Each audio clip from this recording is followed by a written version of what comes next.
Baba El Alej, artiste, peintre et écrivaine. Pour la première fois, dans la ville des Lumières, qui est Rabat, j'expose les femmes du monde et les icônes de la plasticité au féminin.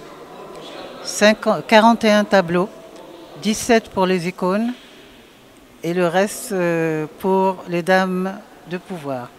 La petite différence, c'est que les icônes de la plasticité au féminin sont surtout des artistes.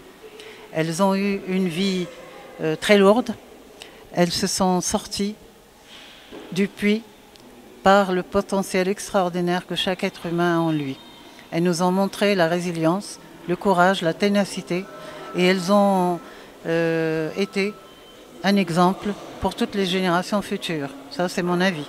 C'est pourquoi je les ai, certaines, par exemple les intemporelles, je les ai ressuscitées de leur tombeau parce que j'ai estimé qu'elles n'avaient pas toutes, elles avaient déjà une célébrité, elles n'avaient pas besoin de moi, mais j'ai aimé leur expérience et j'ai considéré que c'était des femmes à ressusciter pour des gens qui n'en ont peut-être jamais entendu parler. En ce qui concerne les dames du monde, c'est tout à fait un autre tremplin. Ce sont des femmes de pouvoir, ce sont des femmes mythiques, sorties de la mythologie parfois, mais qui sont Qudwa et Mithal, des exemples pour nous, pour toutes les femmes du monde. Et comme vous l'avez constaté, les 41 toiles qui sont ici représentent à l'universel les femmes. Il y a le Maroc, il y a l'Algérie, il y a les femmes africaines, 5 ou 6 tableaux.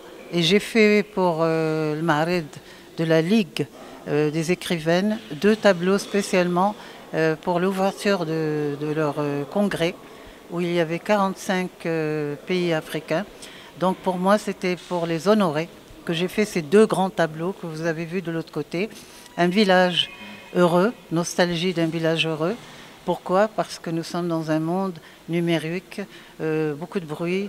Donc se référer à un village africain où chacun a sa petite place comme les abeilles d'une ruche, ça rappelle un moment heureux. De l'autre côté, c'est la carte de l'Afrique avec au centre une femme mystérieuse. Nous ne savons pas de quel pays elle est, mais elle est là pour le représenter toutes. Donc c'est une femme de force, une femme de pouvoir, comme il y a eu, comme Vita, qui ont défendu leur pays avec, elles aussi avec beaucoup de courage, et qui ont repoussé l'ennemi tout de même, mais malheureusement avant de tomber dans les mains de l'adversaire. Et souvent l'adversaire est presque de votre famille, qui lui aussi désire le pouvoir.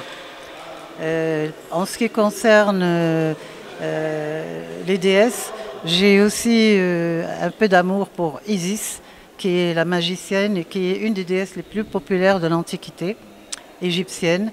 Elle, Djeriba Dialha, c'est qu'elle a énormément aimé le pharaon Osiris, et quand il a été tué par son frère et jeté dans le Nil en morceaux, elle a, avec sa sœur, ramassé tous ces morceaux pour sa sépulture, Bashimshi Andallah Mourih. Alors, tout ça, c'est pourquoi je parlais d'exemple.